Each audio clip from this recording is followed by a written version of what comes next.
Шарлоттсвиллде олған фажадан уч күн кечкен сон Америка Кошма Штатларының президенті Дональд Трамп ыркчылык акисыны такбих этті.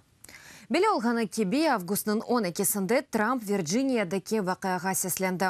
Ама ультрасағыларының зұлымыны хатырлатмады. Бұл есе Америка, бұтын дүниеда күтлевейтен қытны доғырды. Яқында ақ евде чықышта бұлынып, ырқчылықны қатиен такбих еткен еді. Насылдыр бір экстремист ве ксенофоб тешкелетларының Америка жемиеті иле умуми бір шейі олмағанының қайд етті. Вирджиния фажасында қабатлы олғанлар есе жазаланы жақ деді Америка Кошма Штатларының президенті. Racism is evil.